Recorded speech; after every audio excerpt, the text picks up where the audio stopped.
धर्म स्नेही सत श्रद्धालु, यहाँ पर उपस्थित आप सभी भव्य वर पुंडरीक पुण्यात्मा महानुभाव, जीवन में प्रत्येक व्यक्ति सफलता के सर्वोच्च शिखर को छूना चाहता है। सबकी अपनी अपनी अलग अलग क्षमताएं होती हैं और सबका अपना अलग अलग पुण्य। पुण्य के अनुसार ही व्यक्ति पुरुषार्थ करने में समर्थ होता है। यदि पुण्य का प्रबल योग न हो तो व्यक्ति को पुरुषार्थ करने पर भी सफलता नहीं मिलती। यदि पुण्य का योग होता है तब व्यक्ति पुरुषार्थ करता है, पहली सीढ़ी से चढ़ना प्रारंभ करता है, अपनी मेहनत का फल प्राप्त करना चाहता है, अपने प्रभु परमात्मा को अपने हृदय में हमेशा साथ रखता है। वह पुण्य पुरुष अंतिम सीढ़ी तक भी पहुंच जाता है। जिस व्यक्ति के चित्त में ये भाव आ जाए कि मैं अल्प परिश्रम करके ज्यादा फल प्राप्त कर लूं, कदाचित वह एक दो बार प्राप्त कर भी ले, किंतु वह उसका फल दीर्घ काल तक टिकता नहीं। जो व्यक्ति मेहनत से ज्यादा धन चाहते हैं उन्हें मेहनत से ज्यादा धन मिलता नहीं। कभी मिल जाए परिश्रम से ज्यादा पारिश्रमिक प्राप्त करके, फिर कभी कालांतर में परिश्रम ज्यादा करना पड़ता है, पारिश्रमिक कम मिल पाता है। ईमानदारी शाश्वत है। ईमानदारी पर चलने वाला व्यक्ति जीवन में कभी दुखी नहीं होता। ईमानदारी से जीने वाला व्यक्ति कभी शिकायत नहीं करता। ईमानदारी व्यक्ति की तृष्णा का एक शायद सीमित होता है। वह चाहता है और पा जाता है। जब व्यक्ति के मन में ये भाव आता है कि मेरे 1 रुपए की 3 अठन्नी मुझे मिल जाए, तो वह दुखी होता है। सोचता है 1 रुपए में 3 अठन्नी कैसे मिले, कहीं मिलती नहीं। दुनिया वालों को वह देना चाहता है कि तेरे 1 रुपए की 3 चवन्नी में दे दूंगा, किंतु 3 चवन्नी में कोई 100 रुपया देता नहीं।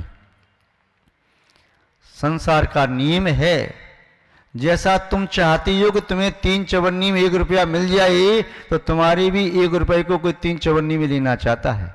तुम चाहती हो कि मेरी 1 रुपए की 3 अठन्नी मिल जाए, तो तुमसे भी दुनिया वाले तुम्हारे 3 अठन्नी में तुम 1 रुपया देना चाहेंगे, 3 चवन्नी में नहीं। इसका आशा ये है कि जब जब भी हमने बेईमानी का भाव मन में प्रकट किया है और बेईमानी से आगे बढ़ने का प्रयास किया है, क्षण भर के लिए ऐसा लगा हो कि सफलता मिल गई, किंतु सफलता मिलती नहीं है। व्यक्ति ऊंचाई तक पहुंच करके कई बार लोगों को फिसलते देखा है।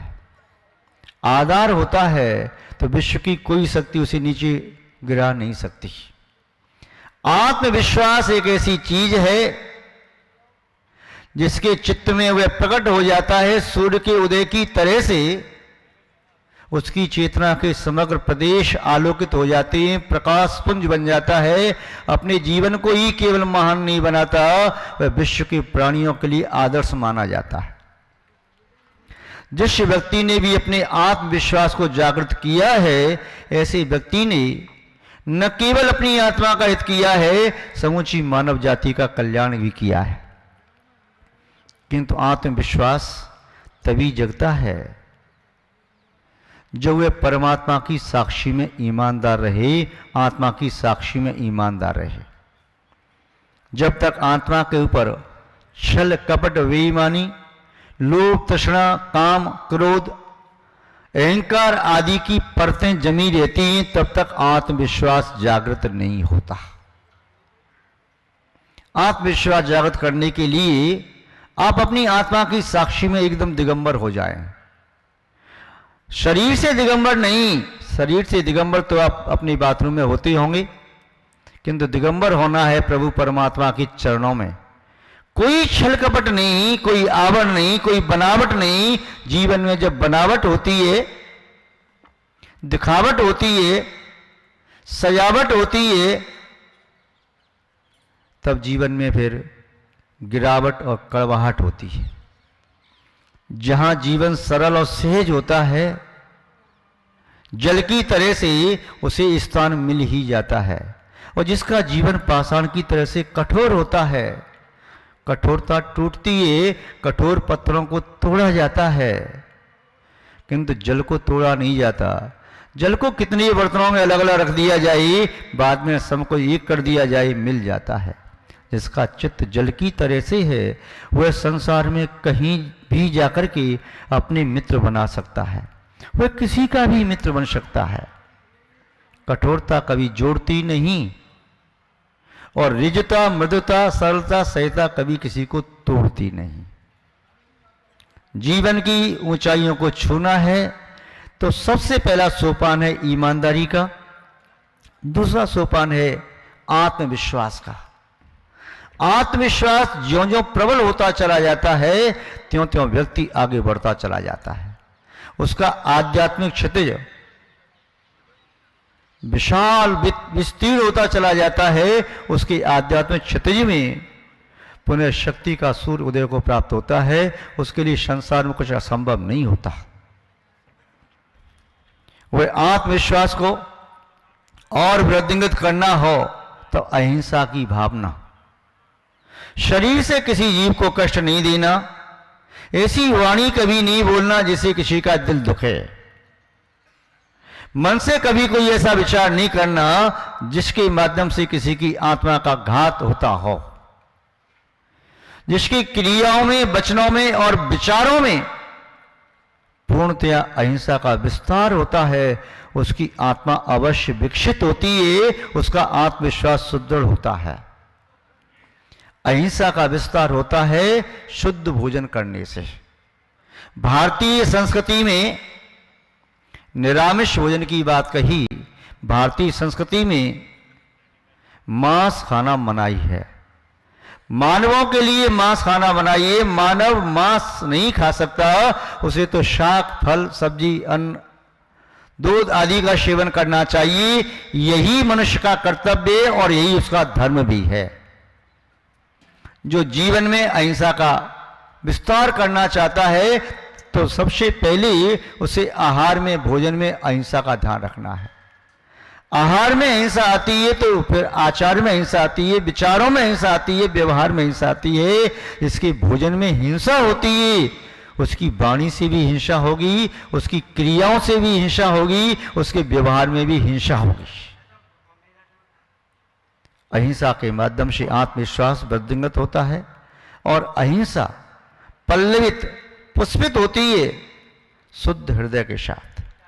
यदि हृदय में कटुता का भाव है, हृदय में संकीर्णता का भाव है, तो व्यक्ति आगे नहीं बढ़ सकता। अहिंसा के साथ जो व्यक्ति आत्मा पर अनुशासन कर सकता है, आत्मानुशासन। शासन करना तो बहुत लोग चाहते हैं, मैं शासक बनूं। कोई अपने घर का शासक बनना चाहता है, कोई अपनी समाज का शासक बनना चाहता है, कोई अपने मोहल्ले का शासक बनना चाहता है, कोई जनपद और प्रांत और देश का शासक बनना चाहता है। किंतु जब तक अपनी आत्मा के शासक नहीं बनेंगे तब तक बाहर के शासक बन भी नहीं सकते, और बन भी गए तो ज्यादा समय तक टिक नहीं सकते। आत्मानुशासन किए बिना कभी भी आत्मा का पूर्ण विकास नहीं होता। इसलिए जीवन में आत्मा पर अनुशासन करना बहुत आवश्यक है। संयमित जीवन और मीठी वाणी आपको हर क्षेत्र में सफलता प्रदान कर सकती है।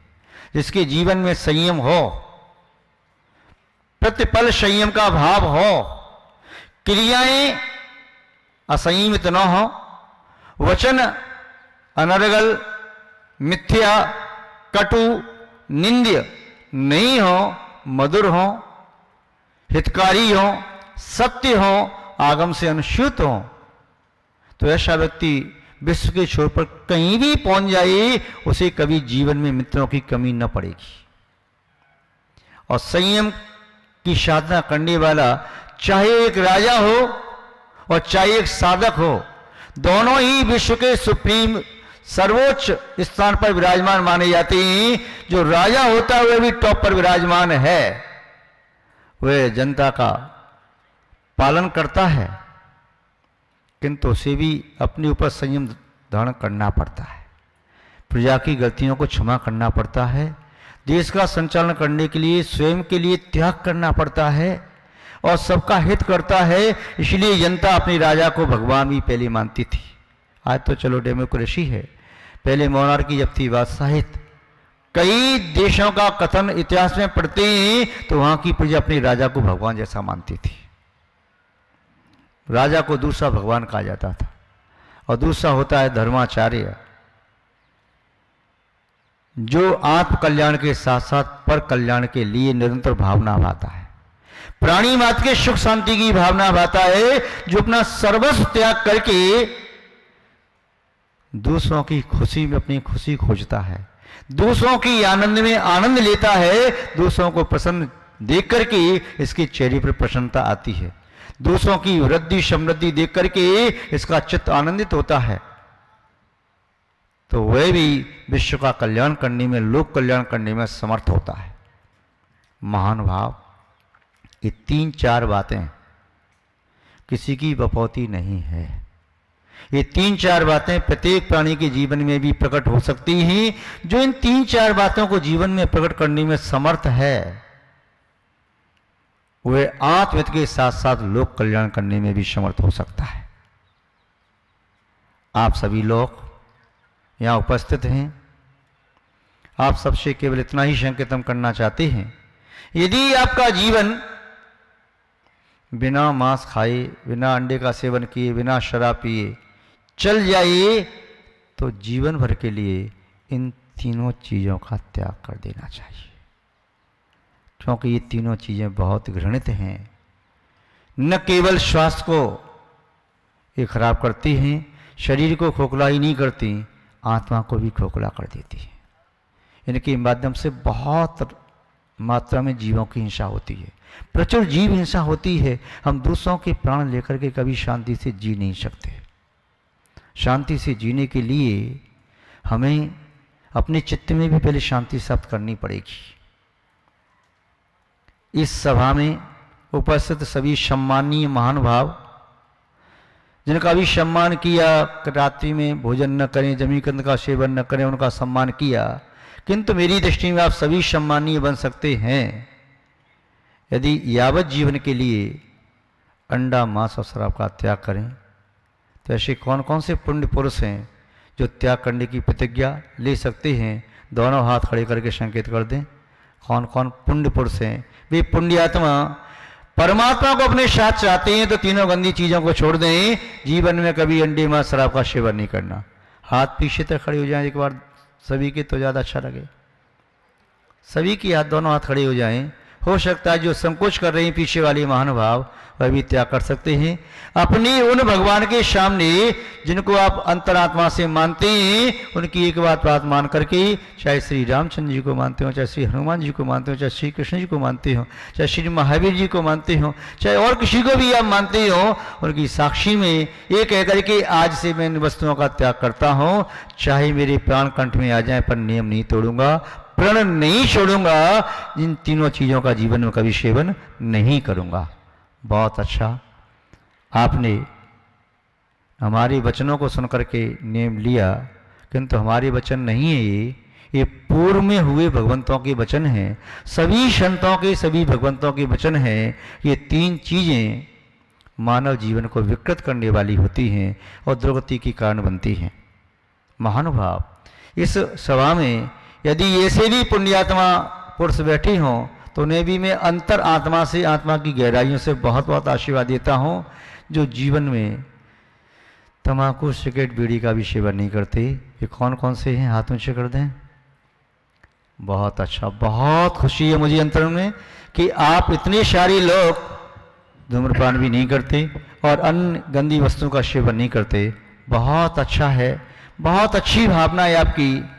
और ये न सोचें कि रात्रि में भोजन त्याग करना कोई जैनों की बपौती है कि वही रात्रि में भोजन का त्याग कर सकते हैं। रात्रि में भोजन का त्याग तो कोई भी कर सकता है।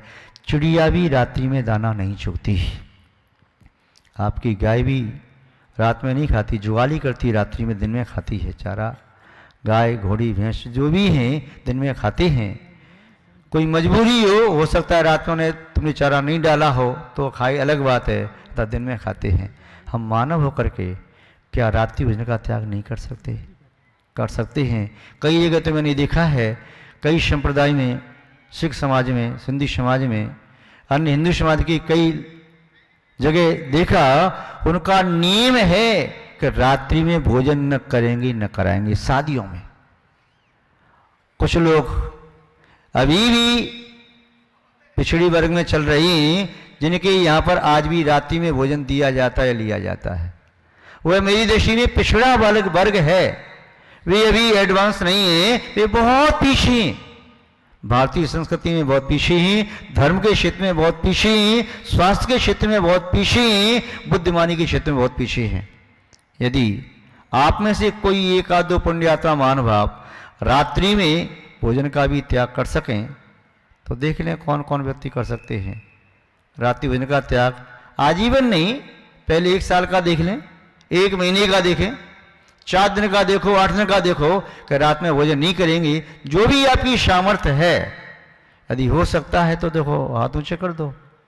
4 व्यक्ति भी हों तब भी ठीक है, ऐसा नहीं देखो पीछे वाले काफी हाथ खड़े हो गए, बहुत अच्छा है। और सामने वालों का त्याग नहीं है, चलो यदि पूरा त्याग नहीं कर सकते तो कम से कम रात्रि में अन्न का त्याग तो किया जा सकता है।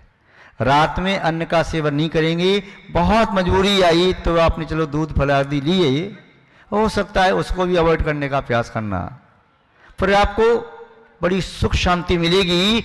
रात में जो भोजन नहीं करता है, अपने मुख का ताला बंद कर देता है सूर्यास्त होने पर और सूर्योदय पर ही खोलता है, उसे कोई भयंकर बीमारी नहीं होती, उसका शरीर स्वस्थ रहता है, निरोगी रहता है। तो महानुभाव आप सभी लोगों ने इतने सारे नियम लिए तो अन्न का त्याग करने वाले तो बहुत से लोग हो जाएंगे, हैं?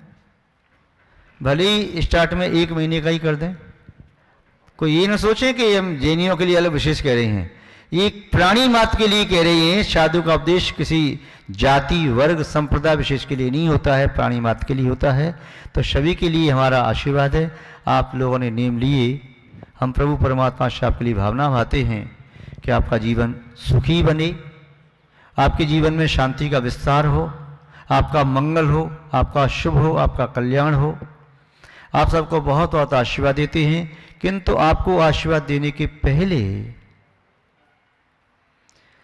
हम आपके सम्माननीय माता पिताओं को भी आशीर्वाद देते हैं। श्रृंखला को विराम देता हूं। जय बोलिए श्री शांतिनाथ भगवान की, परम पूज्य आचार्य गुरुदेव श्री विद्यानंद जी मुनि महाराज की, विश्व कल्याण कारक अहिंसा प्रधान श्रीमद विश्व धर्म की